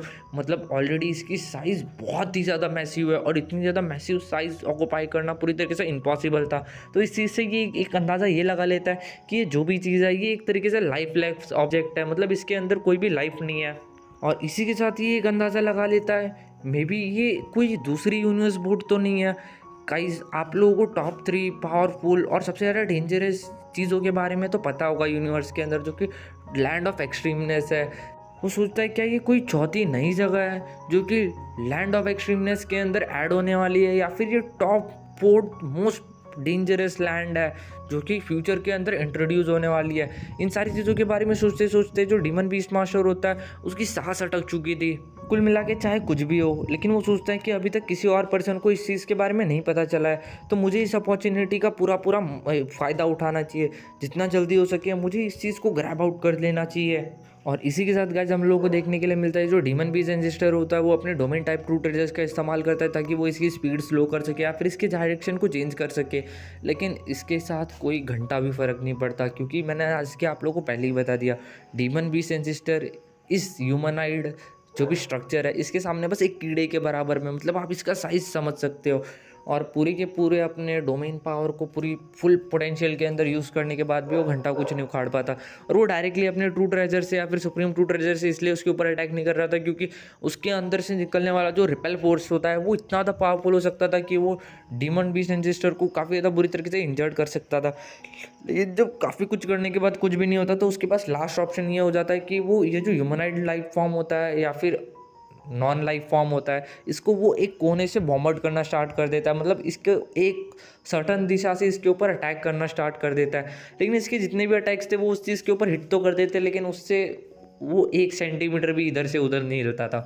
इस चीज़ से वो समझ चुका था कि ये कितना ज़्यादा पावरफुल है और ये इतना ज़्यादा बड़ा है, और बड़े होने के साथ साथ ये काफ़ी ज़्यादा स्टेबल है। इसी तरीके से जो डीमन बीस्ट गॉड होता है उसे लगभग लगभग 100 साल बीत जाते हैं और वो 100 सालों से लगातार इसके ऊपर अटैक्स कर रहा होता है, लेकिन स्टिल इसके बाद भी इसकी जो डायरेक्शन होती है उसके अंदर 1 सेंटीमीटर का भी चेंज नहीं हुआ था। लेकिन स्टिल गाइस, बोला जाता है ना कि लालच का कोई इलाज नहीं है। ये बंदा बुद्धू की तरह और 100-200 सालों तक इस चीज़ को कंटिन्यूसली अटैक करता रहता है, बॉम्बार्ड करता रहता है, इस सोच में कि ये कहीं ना कहीं इसके डायरेक्शन को चेंज कर पाएगा, कहीं ना कहीं से अपने घर पे उठा के लेके जाएगा या फिर क्या करेगा। मुझे सच्ची में नहीं पता ये इतनी बड़ी चीज़ को कहाँ लेके जाना चाहता था। और लगभग लगभग गाइस 65,000 ईयर्स इसी तरीके से बीत जाते हैं और ये उल्लू का पट्टा लगातार उस चीज़ के ऊपर अटैक करता रहता है। और उसके अंदर हल्की फुल्की चेंजेस हम लोगों को देखने के लिए मिल सकते थे कि हल्का फुल्का वो डायरेक्शन चेंज करता है। और ये जो चीज़ थी ये सीधा सीधा एक स्वर्लिंग वाटर रिवर की तरफ आगे बढ़ रही थी। जो स्वर्लिंग वाटर रिवर थी ये भी काफ़ी ज़्यादा डेंजरस लैंड मानी जाती थी। लेकिन इस वक्त जो डीमन बीस्ट एंसेस्टर था वो ये प्रे कर रहा था कि काश कि इस जगह के अंदर कोई ना हो। वैसे तो ज़्यादातर टाइम इस जगह के अंदर कोई होता नहीं था, लेकिन स्टिल वो ऐसा प्रे कर रहा था कि कोई हो भी तो उसकी जान ना जाए। वैसे तो इसको ज़्यादा कुछ फ़र्क नहीं पड़ता था इन सब चीज़ों से, लेकिन अगर वहाँ पे लिटरली अगर कोई होता तो ये जो न्यूज़ है ये लीक हो सकती थी। गाइस, कुछ ही टाइम के अंदर हम लोगों को देखने के लिए मिलता है 3 साल और बीत जाते हैं और ये जो बड़ा सा ह्यूमनॉइड लाइफ फॉर्म था या फिर ये जो ऑब्जेक्ट था ये उस स्वर्लिंग वाटर रिवर के काफ़ी ज़्यादा करीब पहुँच जाता है और फाइनली उसके थ्रू क्रैश हो जाता है। मतलब स्वर्लिंग वाटर रिवर के अंदर ही चला जाता है। और वहाँ पे जाने के बाद हम लोगों को देखने के लिए मिलता है वो जैसे ही अंदर एंटर करता है उसका इतना ज़्यादा पावरफुल फोर्स था कि उसके अंदर का जितना भी पानी था स्वर्लिंग वाटर रिवर का वो सारा बाहर आ जाता है और पूरे के पूरे यूनिवर्स ओशन के अंदर फैल जाता है। तो इसके बाद हम लोगों को देखने के लिए मिलता है स्वर्लिंग वाटर रिवर के एकदम डीप कोर के अंदर हम लोगों को एक ह्यूमनॉइड या फिर एक यूनिवर्स मास्टर देखने के लिए मिल सकता था, जो कि अपने पैलेस टाइप के 2 ट्रेजर्स के अंदर था। और वो यहाँ पे ऐसे ही भटक रहा था क्योंकि उसको लगता था कि ये टॉप 3 लैंड ऑफ एक्सट्रीमनेस के अंदर भटकने से ज़्यादा आसान है। तभी वो कुछ फील करता है कि कोई चीज़ उसके तरफ काफ़ी ज़्यादा तेज़ी से आ रही है और उसे काफ़ी पावरफुल शॉक वेव फील हो रहे थे, जिसके थ्रू उसका जो पैलेस टाइप 2 ट्रेजर था वो भी पूरी तरीके से कँपा चुका था। इन सारी चीज़ों से वो एक चीज़ तो बहुत अच्छी तरीके से नोटिस कर चुका था कि कोई काफ़ी बड़ा डेंजर उसके करीब आ रहा है, लेकिन वो जब तक इन सारी चीज़ों को समझ पाता तब तक वो जो शिप थी वो ऑलरेडी उससे टकरा जाती है। और आप समझ ही सकते हैं उसका क्या नतीजा हो सकता है। तुरंत उसका वो जो पैलेस टाइप 2 ट्रेजर होता है वो एक्सप्लोड हो जाता है और वो जो बंदा होता है वो जगह पे ही पूरी तरीके से इनहेलिटेड हो जाता है, मतलब वो ख़त्म हो जाता है, मर जाता है। एंड जब इस चीज़ को डीमन बीस्ट एंसेस्टर देखता है तो वो पूरी तरीके से शॉक हो चुका है। डेफिनेटली उसको पता था कि ये जो चीज़ है, ये बड़ा सा जो भी ह्यूमनॉइड लाइफ फॉर्म या फिर जो भी है स्कल्पचर वगैरह, ये चीज़ इतनी ज़्यादा तेज़ी से ट्रैवल कर रही है कि स्वॉलिंग वाटर रिवर उसे बिल्कुल भी नहीं रोक पाएगी। लेकिन जैसे ही इन दोनों के बीच में टक्कर हुई थी, इस चीज़ से तो वो अंदाज़ा लगा चुका था कि यहाँ पे अगर रास्ते के अंदर 100 से भी ज़्यादा अगर स्वॉलिंग वाटर रिवर होती जो कि लाइन में खड़ी होती, उसके बाद भी ये सब 100 स्वॉलिंग वाटर रिवर्स भी मिलके इस ह्यूमनॉइड को नहीं रोक सकती थी। एंड इसी के साथ तभी सीन शिफ्ट होता है और हम लोगों को वही यूनिवर्स मास्टर देखने के लिए मिलता है जो कि अभी अभी मरा था।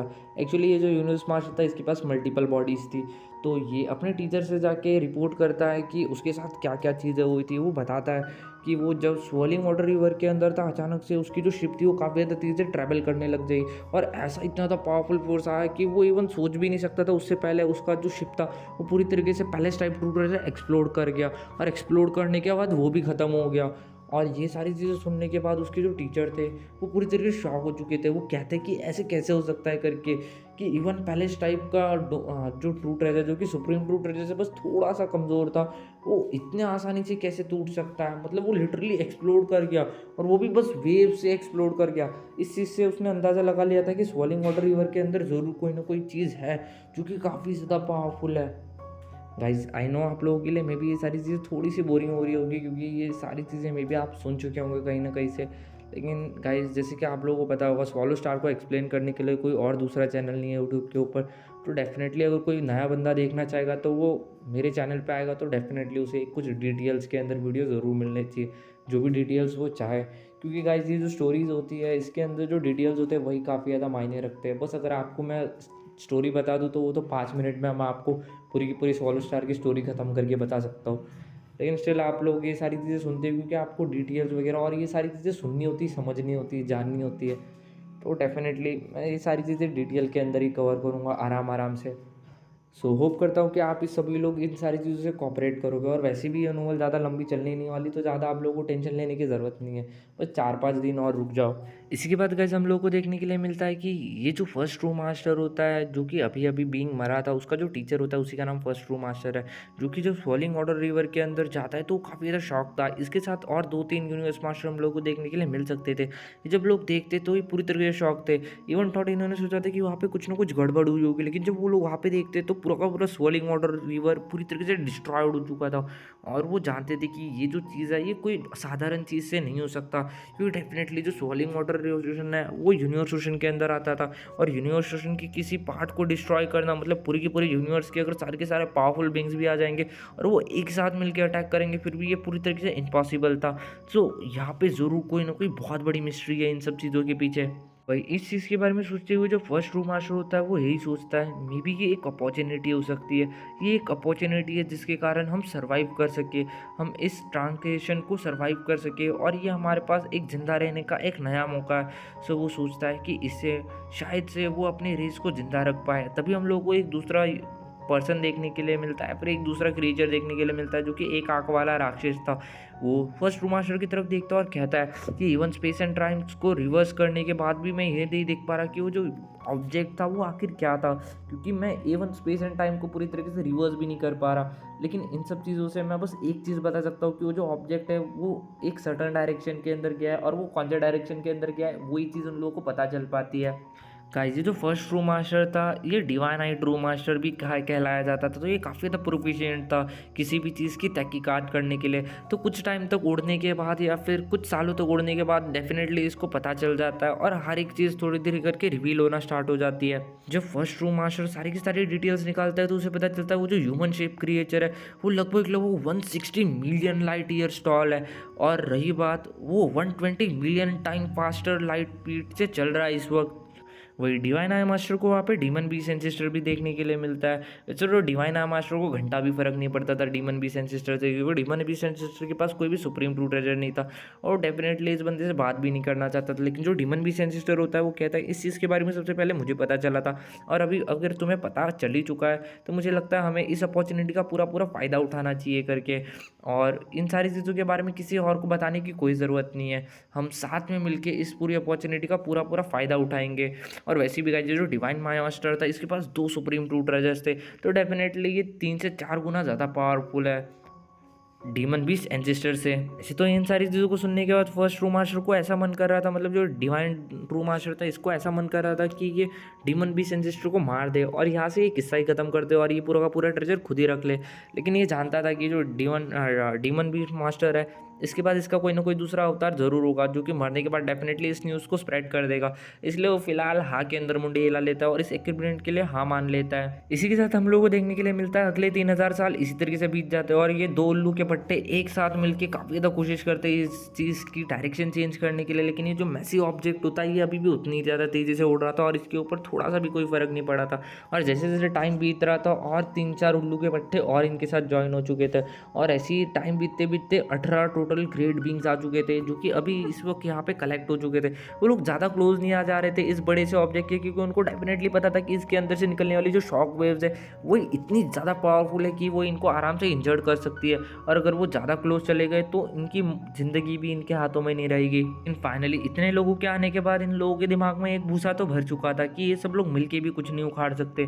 तो ये लोग बोलते हैं कि इसको रोकने का बस एक ही तरीका है, पहले तो इसे ओरिजिनल यूनिवर्स से जाके टकरा दिया जाए या फिर दूसरा इसे लैंड ऑफ एक्सट्रीमनेस के अंदर लेके जाया जाए। वो जो 3 लैंड ऑफ एक्सट्रीमनेस है उसके अंदर से कोई ना कोई एक जगह तो इतनी ज़्यादा पावरफुल होगी कि वो इस चीज़ को स्टॉप कर सके। और वैसे भी लैंड ऑफ एक्सट्रीमनेस काफ़ी ज़्यादा पावरफुल जगह थी। और गाइस मैं आप लोगों की जानकारी के लिए बता दूँ ये अभी तक काफ़ी ज़्यादा पावरफुल 3 डेंजरस लैंड्स को डिस्ट्रॉय कर चुका था। और इसी के साथ इन लोगों ने ये भी डिसाइड कर लिया था कि फाइनली अभी वो इस चीज़ को पब्लिक कर देंगे, क्योंकि उन लोगों को पता चल चुका था कि वो अगर साथ में मिलके भी मेहनत करे और इसे लैंड ऑफ एक्सट्रीमनेस की तरफ लेके जाते तभी भी इन लोगों की औकात के अंदर इतनी ज़्यादा बात नहीं कि ये इसका छोटा सा बाल भी बांका कर सके या फिर इसकी छोटी सी भी डायरेक्शन को चेंज कर सके। और ये अकेले तो कुछ उखाड़ नहीं सकते थे, इसलिए ये फाइनली डिसाइड कर लेते कि ये सब लोग मिलके इस चीज़ को पब्लिक कर लेंगे ताकि सब लोग मिलके कुछ ना कुछ उखाड़ पाए इस चीज़ का और इसके अंदर से कुछ ना कुछ बेनिफिट्स ले पाए। क्योंकि अभी अकेले तो बेनिफिट्स ले नहीं सकते थे, तो डेफिनेटली सबको मिलके ही काम करना पड़ेगा। इसी के साथ कुछ टाइम के अंदर ये जो न्यूज़ है ये न्यूज़ प्राइमल चॉसिटी लीडर तक भी पहुंच जाती है और प्राइमल चॉसिटी लीडर ये जो न्यूज़ होता है ये लू फेंग को बता देता है। और जब लू फेंग को ये न्यूज़ के बारे में पता चलता है वो कहता है टीचर क्या आप सच्ची में मजाक कर रहे हो, ये ज़रूर कोई ना कोई अफवाह फैला रहा है। क्योंकि यूनिवर्स ओशन के अंदर लगभग जो मैक्स स्पीड है वो 100 टाइम लाइट स्पीड ही है जिसके अंदर कोई भी बंदा फ्लाई कर सकता है या फिर उड़ सकता है। और रही बात किसी यूनिवर्स सुप्रीम मास्टर की तो वो ज़्यादा से ज़्यादा 20 मिलियन टाइम फास्ट हो सकता है। लेकिन ये जो चीज़ है ये 60 मिलियन लाइट ईयर्स लंबी चौड़ी है और ये ऑलरेडी कम से कम 20 मिलियन टाइम से भी ज़्यादा लाइट स्पीड से उड़ रही है। ये कैसे पॉसिबल हो सकता है? तभी प्राइमल चॉसिटी लीडर लू फेंग को बताता है कि ये झूठ नहीं है, ये सच है। क्योंकि ये जो न्यूज़ है ये किसी एक बंदे से नहीं आ रही, ये काफ़ी सारे यूनिवर्स सुप्रीम मास्टर और काफ़ी सारे यूनिवर्स मास्टर से आ रहे हैं। और सून ये जो चीज़ है ये यूनिवर्स बोर्ड तक भी जल्दी पहुंच जाएगी। इसी के साथ प्राइमल चॉसिटी लीडर लू फेंग को कह देते कि हम सब वहाँ पे जा रहे हैं, तुम भी जल्दी से जल्दी वहाँ पे पहुँचो। लू फेंग कहता है कि मैं इस वक्त यूनिवर्स बोर्ड के अंदर हूँ और मेरे को लगभग 200 साल लगेंगे यहाँ से बाहर निकलने के लिए, लेकिन मेरे से जल्दी हो सके मैं उतना जल्दी यहाँ से बाहर आने की कोशिश करूँगा। वही इसी के बाद लू फेंग कॉल कट कर देता है, जिसके बाद हम लोगों को देखने के लिए मिलता है जो लू फेंग होता है वो सोचता है आखिर ये क्या चीज़ आ गई, ये कौन सी नई आफत है। फिर वो सोचता है मुझे जल्दी से जल्दी इस चीज़ को चेक करना चाहिए, डेफिनेटली ये मेरी सक्सेस का एक नया जरिया हो सकता है। इसी के साथ लू फेंग अपनी बोट ऑफ मिसलियम के अंदर बैठता है और काफ़ी ज़्यादा तेज़ी से यूनिवर्स बोट के बाहर ट्रैवल करने लग जाता है। लेकिन स्टिल लू फेंग को 200 साल तो लगने ही वाले थे। टाइम इसी तरीके से बीतता रहता है। फाइनली एक पॉइंट हम लोगों को देखने मिलता है जहाँ पे लू फेंग फाइनली जो प्राइमल अट्रॉसिटी लीडर होता है उनसे मिल जाता है, और उनसे मिलने के बाद प्राइमल अट्रॉसिटी लीडर बताता है कि लगभग लगभग वो होंग लाइन से 180 यूनिवर्स मास्टर को अपने साथ लेके आया है। और इसके अलावा यहाँ पे ऑलरेडी 3200 से भी ज़्यादा यूनिवर्स मास्टर गैदर हो चुके हैं और 68 से ज़्यादा यूनिवर्स सुप्रीम मास्टर आ चुके हैं। जब लो फेंग इतना बड़ा नंबर सुनता है तो लिटरली उसकी हालत ख़राब हो जाती है। वो सोचता है लिटरली इतने सारे लोग, मतलब पूरे के पूरे यूनिवर्स के अंदर से इतने लोग वो सारे एक जगह के ऊपर इकट्ठा हो चुके हैं। शायद से ये पूरी की पूरी यूनिवर्स हिस्ट्री के अंदर पहली बार हुआ होगा।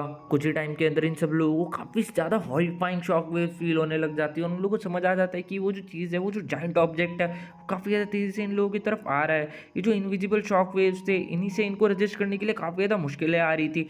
लू फेंग लिटरली पूरी तरीके से शॉक हो जाएगा था। वो सोच रहा था कि सच्ची में ये काफ़ी ज़्यादा हॉरिफाइंग है। जहाँ तक लू फेंग अपनी थोड़ी बहुत रिसर्च करता है, उसको पता चलता है कि एशियन सिविलाइजेशन के अंदर ऐसी चीज़ें एग्जिस्ट करती थी जो कि ह्यूमन फॉर्म के अंदर होती थी, और जनरली ये सारी जो चीज़ें होती है वो मशीन टाइप वैल्यूएबल्स कहलाया जाती थी, और जो यूनिवर्स बोट है वो भी एक मशीन टाइप का ही वैल्यूएबल है। इसी के साथ हम लोगों को आगे जाके देखने के लिए मिलता है गाइस, ये सारे जो 3200 से भी ज़्यादा यूनिवर्स मास्टर होते हैं, और यहाँ पे जितने भी यूनिवर्स सुप्रीम मास्टर होते हैं वो सब साथ में मिलकर अटैक करते हैं। और इन सब लोगों के जो अटैक्स थे वो लगभग 100 टाइम ज़्यादा पावरफुल थे पहले के कंपैरिजन के अंदर।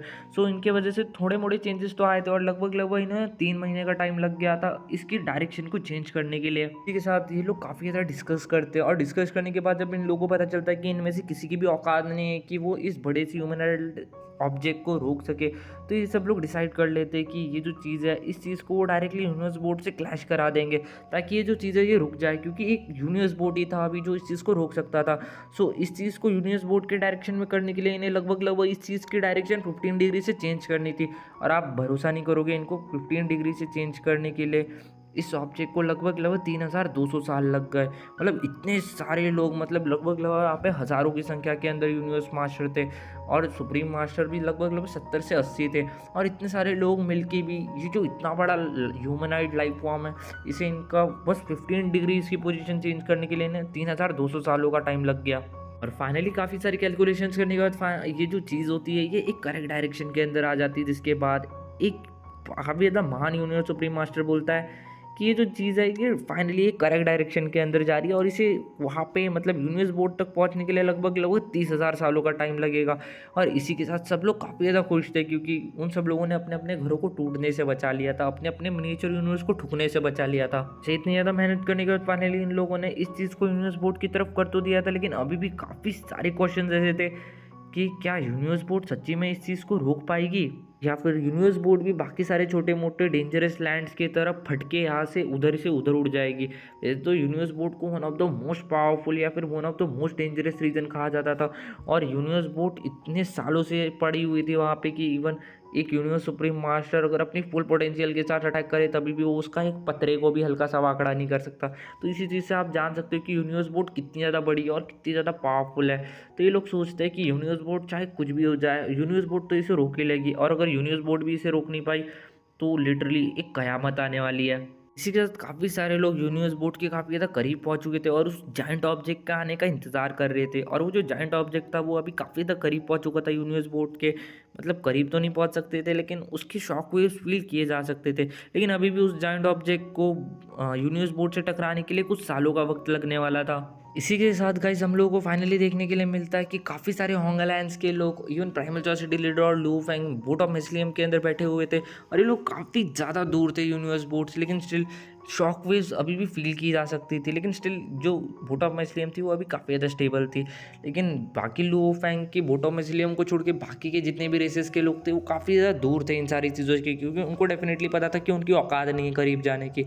और कुछ टाइम ऐसे ही बीतता और फाइनली वो वक्त भी आ जाता है जब ये दो चीज़ें कोलाइड कर जाती है, और लिटरली जब ये जो बड़ा सा ह्यूमनॉइड फॉर्म है ये जब यूनिवर्स बोर्ड से टकराता है, इनके बीच में इतना ज़्यादा पावरफुल कोलिजन होता है, इतना ज़्यादा पावरफुल कोलिजन होता है कि इसके अंदर से निकलने वाली जो शॉक वेव्स होती है, जो वाइब्रेशन वेव्स होती है, उसके अंदर से भी जो वीकेस्ट वाइब्रेशन वेव्स जो होती है वो इतनी ज़्यादा पावरफुल थी कि वो आराम से किसी भी यूनिवर्स सुप्रीम मास्टर को जगह पे ही ख़त्म कर सकती थी, या फिर एकदम जो सुप्रीम ट्रू ट्रेजर होता है उसे भी जगह पे पूरी तरीके से ब्लास्ट कर सकती थी। मतलब आप समझ सकते हो जो वीकेस्ट वाइब्रेशन थी वो भी इतनी ज़्यादा पावर रखती थी। मतलब जो कोर रीजन होगा, मतलब जहाँ पे जो सबसे ज़्यादा करीब वाला एरिया होगा, जहाँ पे ये दोनों क्रैश हुए होंगे, तो वहाँ की वाइब्रेशन आप समझ ही सकते हो कितनी ज़्यादा पावरफुल हो सकती थी। और इसकी जो सबसे ज़्यादा पावरफुल जो वाइब्रेशन थी वो लगभग लगभग 10,000 लाइट ईयर्स तक फैली थी। और देखा जाए तो ये लगभग लगभग मतलब कुछ 10 मिलियंस लाइट ईयर दूर तक फैल चुकी थी इसकी वाइब्रेशन। लेकिन जो सबसे ज़्यादा इंटेंसिटी होती है वो बता रहा हूँ 10,000 लाइट ईयर्स तक के डिस्टेंस के अंदर हम लोग को देखने के लिए मिल सकती थी। तो जब ये सारी जो वाइब्रेशंस आती है तब हम लोग को देखने के लिए मिल सकता था 100 ऑफ बिलियंस ऑफ ईयर दूर, जो काफ़ी सारे पैलेस टाइप के ट्रू ट्रेजर्स है। इसके अंदर काफ़ी सारे यूनिवर्स मास्टर और सुप्रीम मास्टर वेट कर रहे थे इस चीज़ के टकराने का। इवन थॉट ये जो वेव्स है इन्होंने ज़्यादा इम्पैक्ट उनके ऊपर नहीं डाला था, क्योंकि ये लोग ऑलरेडी काफ़ी ज़्यादा दूर थे उनसे। लेकिन स्टिल इन वेव्स के कारण ये जितने भी ट्रेजर्स थे या फिर ये जितनी भी स्पेसशिप वगैरह थी, ये सारी काफ़ी ज़्यादा दूर तक उड़ती हुई चली जाती है, सिवाय लो फैंग के, क्योंकि उसके पास बोट ऑफ मिसलियम थी जो कि काफ़ी ज़्यादा स्टेबल और काफ़ी ज़्यादा बड़ी थी। स्टिल वो भी थोड़ी बहुत हिल चुकी थी, लेकिन इतनी ज़्यादा नहीं। कि हम लोग को बोटा मिसलियम के अंदर लो फैंग देखने के लिए मिलता है, जो सोचता है कि वो लोग लिटरली 500 मिलियन लाइट ईयर्स दूर है यूनिवर्स बोर्ड से। लेकिन उसके बाद भी इस जो क्रैश हुआ, इस क्रैश के अंदर से निकलने वाला जो इम्पैक्ट था वो इतना ज़्यादा पावरफुल था कि इतना ज़्यादा दूर होने के बाद भी इसके अंदर की शॉक वेव्स उन तक पहुंच गई और उन्होंने पूरे के पूरे लिटरली बोट ऑफ मिसलियम को हिला के रख दिया। इससे आप इसी चीज़ से अंदाज़ा लगा सकते हो कि लो फैंग का बोट ऑफ मिसलियम अगर इतना ज़्यादा बुरी तरीके से हिल गया था, तो बाकी के सुप्रीम ट्रू ट्रेजर्स और लो फैंग के आसपास की स्पेसशिप्स का क्या ही हाल हुआ होगा।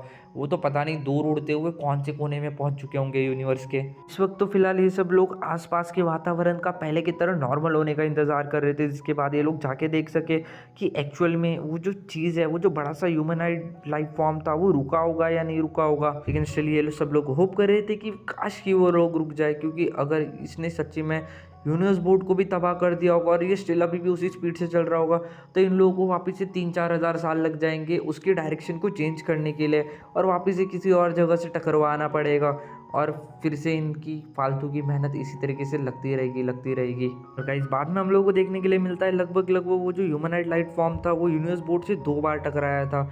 और जब वो पहली बार टकराया था तो उसकी जो स्पीड थी वो लिटरली काफ़ी ज़्यादा रिड्यूस हुई थी, मतलब लगभग लगभग 20 मिलियन टाइम्स उसकी जो स्पीड थी वो रिड्यूस हुई थी। इसके बाद उसकी जो स्पीड होती है वो 3 लाख टाइम्स तक आ जाती है, और इसके बाद वो जब सेकंड टाइम टकराता है तो उसकी स्पीड और भी ज़्यादा रिड्यूस होती है, और साथ ही साथ उसका जो डायरेक्शन होता है वो भी चेंज हो जाता है। लेकिन कुछ ज़्यादा दूरी के ऊपर जाने के बाद फाइनली वो रुक जाता है, और साथ ही साथ जो यूनिवर्स बोर्ड थी वो भी पूरी तरीके से हिल चुकी थी। वैसे तो यूनिवर्स बोर्ड एक जगह पे नहीं खड़ी रहती गाइस, इस इम्पैक्ट के बाद डेफिनेटली यूनिवर्स बोर्ड भी काफ़ी ज़्यादा दूर जाके रुकी थी। लेकिन इतना कुछ देखने के बाद भी हम लोगों को देखने के लिए मिलता है वो जो यूनिवर्स बोर्ड थी उसके ऊपर एक डेंट भी देखने के लिए नहीं मिल सकता था, मतलब इतना ज़्यादा भयानक क्रैश, लेकिन स्टिल उसके ऊपर एक डेंट भी नहीं देखने के लिए मिल सकता था। गाइस ज़रूर ये जो यूनिवर्स बोर्ड है ये टाटा स्टील से बनी होगी, इसलिए इतनी ज़्यादा मजबूत है। और जिस तरीके से लू फैंग काफ़ी ज़्यादा शौक था, इसी तरीके से वहाँ पे जितने भी लिविंग बींग्स थे या फिर जितने भी लिविंग क्रिएचर्स थे वो लोग भी लू फैंग की तरह काफ़ी ज़्यादा शौक थे। भले ही जो यूनिवर्स बोर्ड थी वो इस शॉक इम्पैक्ट के कारण थोड़ी सी दूर उड़ते हुए चले गई थी, लेकिन स्टिल देखा जाए तो यूनिवर्स बोर्ड के ऊपर एक छोटा सा डेंट भी नहीं आया था। मात्र छोटे मोटे स्क्रैचेस देखने के लिए मिल सकते हैं, लेकिन स्टिल देखा जाए तो वो पहले की तरह एकदम परफेक्ट और फाइन पोजीशन के अंदर थी। और क्योंकि वो जो ह्यूमनाइड लाइफ फॉर्म था वो भी रुक चुका था, तो यहाँ पे जितने भी यूनिवर्स मास्टर और बाकी जितने भी ग्रेट बींग्स थे वो सारे के सारे धीरे धीरे करके उस चीज़ को देखने जाने लग गए थे कि आखिर वो चीज़ है क्या। साइज फाइनली हम लोगों को देखने के लिए मिलता है, ये सारे लोग उसी जगह पे कलेक्ट हो जाते हैं जहाँ पे ये जो नई सा ह्यूमनाइड लाइफ फॉर्म था ये पहुँच जाता। और जब ये सब लोग वहाँ पे इन्फॉर्म मतलब वहाँ पे इकट्ठा होते हैं, तभी हम लोगों को वहाँ पे 3 मोस्ट पावरफुल एंसेस्टर गॉड भी देखने के लिए मिल सकते थे, मतलब एंसेस्टर गॉड पैलेस। ये जो एंसेस्टर गॉड है ये इतने ज़्यादा पावरफुल नहीं है, मैं आप लोगों को बता दूँ, ये बस एक यूनिवर्स मास्टर लेवल की है, लेकिन स्टिल जो प्राइमल यूनिवर्स है उन्होंने इनको काफ़ी ज़्यादा पावर दे के रखी है, जिसके थ्रू ये एक यूनिवर्स सुप्रीम मास्टर के साथ भी फाइट कर सकता है। लेकिन स्टिल एक यूनिवर्स मास्टर ही है अगर देखा जाए तो, लेकिन स्टिल सब लोग इसके इन लोगों की